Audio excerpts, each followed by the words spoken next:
My stepdaughter was forcing me out of our house and poured scalding hot liquid in my face while I was pregnant, so I have had enough and left her father to deal with her monster daughter. I met my husband about 4 years ago. I'm 8 weeks pregnant, only my husband and I know. I have a son, 8, with my boyfriend who passed away in a car accident before my son was born. My husband has a daughter, 13, from a previous marriage. SD lives with us every other week. When we got married, my ex-wife tried everything to get full custody of SD and failed, but it was made very clear to me that I am not her mother and am not allowed to participate in raising her. SD ignored me and my son on our weeks. It wasn't perfect, but it wasn't hurting anyone directly. My son learned very early not to cross SD and kept to himself when she was around. I suspected my ex-wife was behind SD's coldness towards me and thought this must be hard for SD with all these changes. I tried to befriend her over the years, but she wasn't having it. It got worse when my ex-wife remarried and got pregnant with twins, 2 years ago. She started ignoring SD, trying to get my husband to have her more. We happily obliged, and basically stopped being a mother to her. It didn't help either that the new husband didn't like SD and wasn't shy about not wanting to raise another man's daughter. I asked my husband if we could take SD full-time and try to raise her because I saw that her mental health was deteriorating and that she needed stability. The ex-wife blatantly refused this suggestion, so we continued with the every other week. The twins were born about a year ago and all went downhill from there. It seemed like the worse SD had it at her mom's, the more she hated me and my son. She would throw fits a couple of times every time she was with us, break our stuff, call me a beach if I tried to tell her off. It's her house because her father bought it and we're just guests. She would yell at my son and she even hit him a couple of times, telling him to keep to his room if he didn't like her treatment of him. When I told her not to put her hand on my son, she told me, "What are you going to do about it?" My son grew fearful of her and would ask me to take him to grandpa when she was living with us. I talked to my husband about it. I told him SD needed professional help because she's not feeling well and she's making us miserable when she's around. So she started to go to therapy. 6 months now. Other than that, my husband didn't know what to do either. If he tried to talk to her about being nice to us, she played innocent and told him she was playing around and hugged and kissed my son in front of him, and if he tried to be stern, she threw a tantrum and accused him of loving my son more than her. 3 months ago my son's grandpa passed away. This hit my son and me very hard. My son was inconsolable for many weeks and couldn't really understand what it meant that he couldn't see grandpa again. Grandpa was a carpenter, so was my late boyfriend, so since a very young age my son loved hanging with him in the garage working.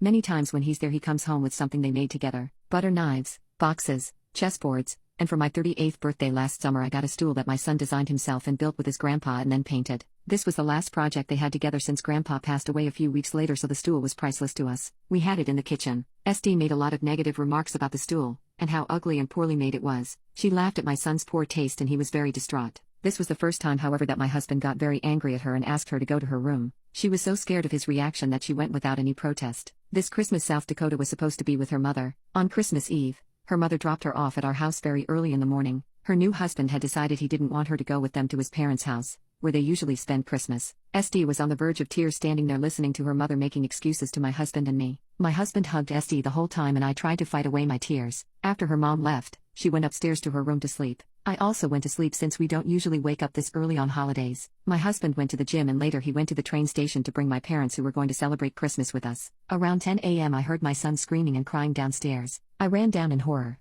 SD had decided to break the stool my son had built with his grandpa. She was trying to shove it in the fireplace. When she saw me she smirked and said she didn't want ugly furniture in her house. I pulled her away and told her to go to her room and try to get the pieces of wood out of the fireplace. That was when she threw a scalding hot liquid in my face. It was hot cocoa. I yelled in pain and my son started panicking, so I ran to him to tell him that I was fine. SD stood there laughing. I took my son upstairs and went back to her. I grabbed her hard in her arm and started pulling, pushing, and dragging her up to her room and locked the door. My husband came home with my parents moments later. My mom took me to the emergency room and my son insisted on coming with me. I had second-degree burn on my cheek and neck. When I went home, my husband was so mad at me for assaulting SD by using force to get her to her room. He told me I should have had compassion knowing how hurt she was by her mother's abandonment. I told him that I had had enough of this. I am living a nightmare half of my life, having to go on eggshells in my own home whenever she's around. My son is a prisoner in his own room when she's living with us, too terrified to cross a boundary of hers. I told him that I didn't know how to handle this and that it was a mistake from the beginning, that I wasn't allowed to be a parental figure in her life with authority. He disagreed and told me that she had a kind heart and needed patience, but the thing is I don't think she does. She targeted my son's handiwork, fully aware of its sentimental value, and my face because she always hated the fact that my husband thinks I am beautiful and is open to complimenting my eyes and smile. I didn't stay there for Christmas. I took my son and parents and went to my parents' home where I live now. My husband is in panic mode. He's been texting and calling me all the time trying to get me to move back and work things out. SD even texted apologizing. He probably made her, but I don't know what to do. I love him so much, but I'm ashamed to say that I hate that girl. My son starts hyperventilating at the thought of living with her again. And what about my unborn baby? I feel sick of the thought of having half custody and being at the mercy of his half-sister when it's my husband's week. This thought makes me want to have a termination. Update: I'm sorry I didn't make an update.